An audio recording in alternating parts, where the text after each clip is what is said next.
learning about science, technology, engineering and maths with Sheffield Industrial Museums Trust. STEM in action at Abbeydale Industrial Hamlet.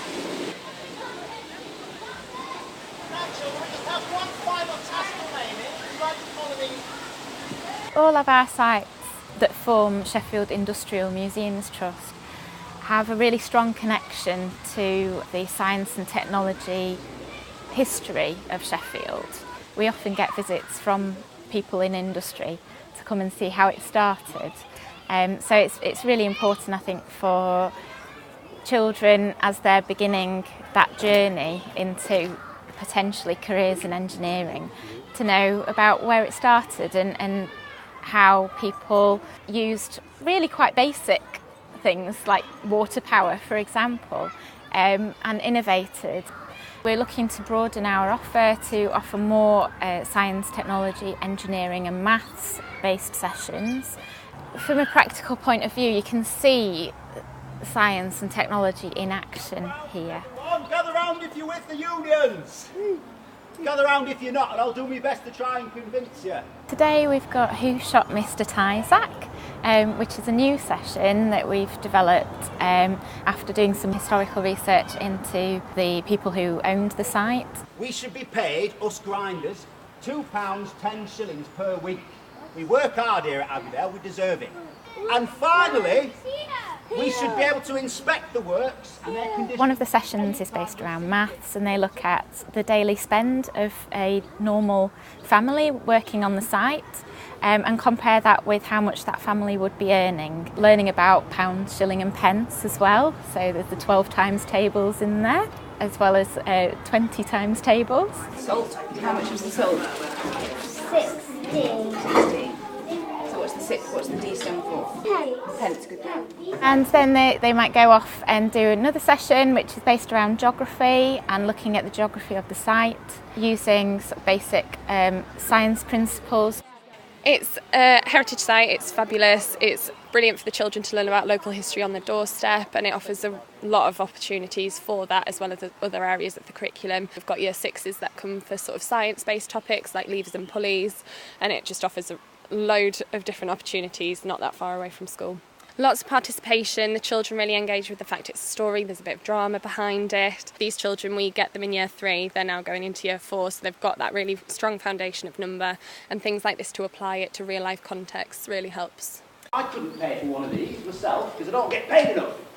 I like being here because it's kind of like a lesson about like history, and it's really fun to be in. Round down, and all the dust from the wheel and all the steel from the blade is spitting up. I like learning about all the facts, like the viruses and the just bad stuff that people could get. I liked it when we got to go to the factory and see how they made the drives. Different things have engaged different children differently, if that makes sense. The science investigations and the talk as well, it's all been perfect really, hasn't it? And I think the finale was the water wheel working at the end, because that was just wow. Today's really brought the history to life for the children. As a year 3 teacher myself, I think it's been perfect for the year 3 children here. I think they've learnt lots and I think they'll take away a lot. I know this was going to open up lots of different talks at school as well, so I think it's been really good.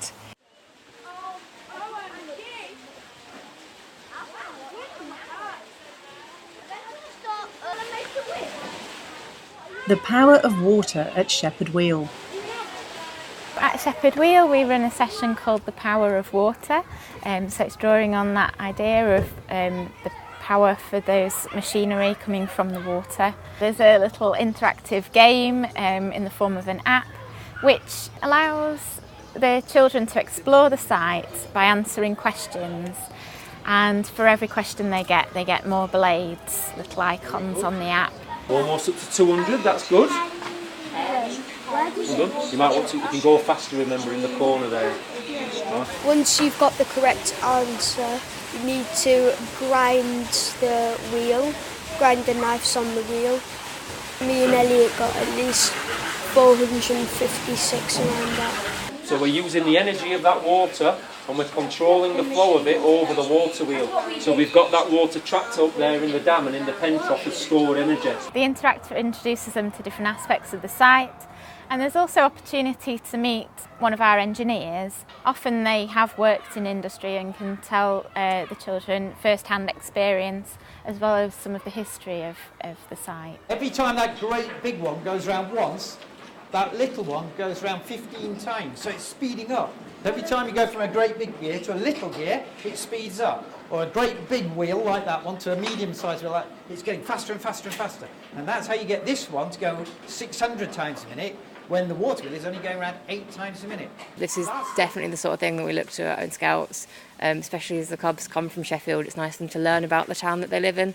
I think being able to see the actual grindstones that they were using hundreds of years ago would be really priceless for the cubs, to be able to see how that worked. But then there's the iPad game, so it gets a good contrast that they can use something historical in such a modern way and use it as a game on an iPad.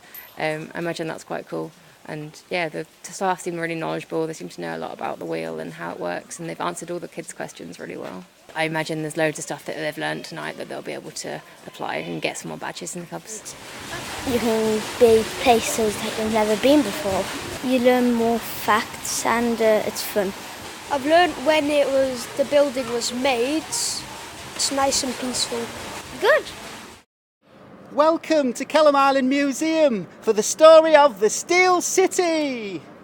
Steel City is based around the growth of Sheffield from a small town into the city that was built on the steel industry. So the iron ore and the charcoal would get mixed up into these furnaces here and get lit at the bottom, and eventually they'd all merge together and make a form of steel.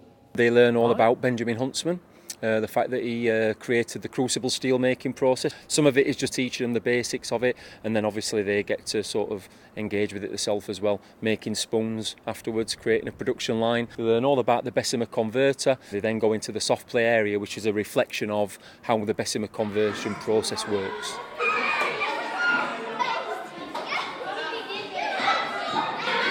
To the shoe, the iron and the charcoal go in, the ingredients, up to the top.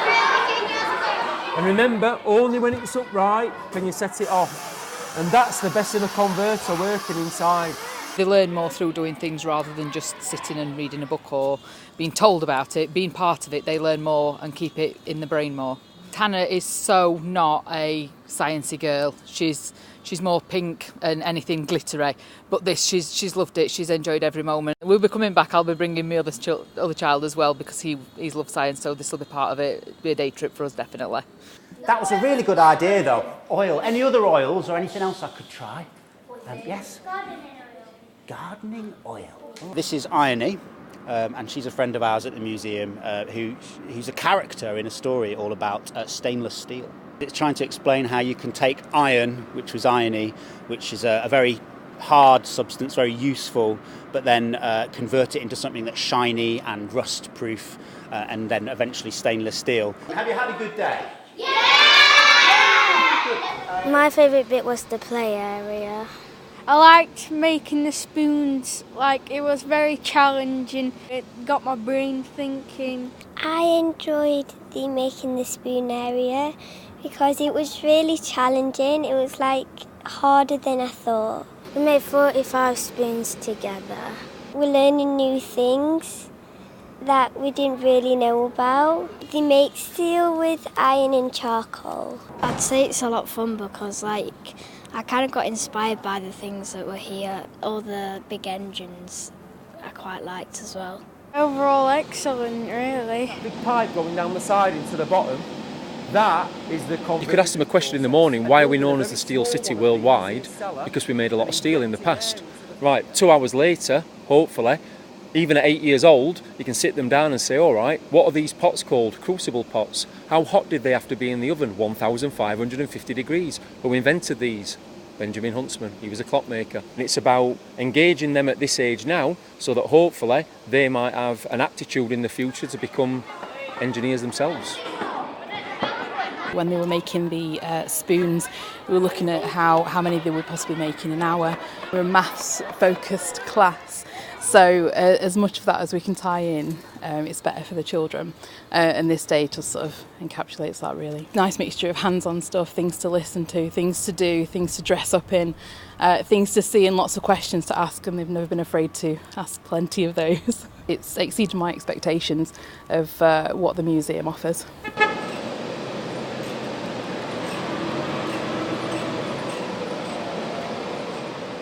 To find out more about our inspirational STEM sessions, visit our website www.simt.co.uk/learning-groups, or drop us an email to education@simt.co.uk.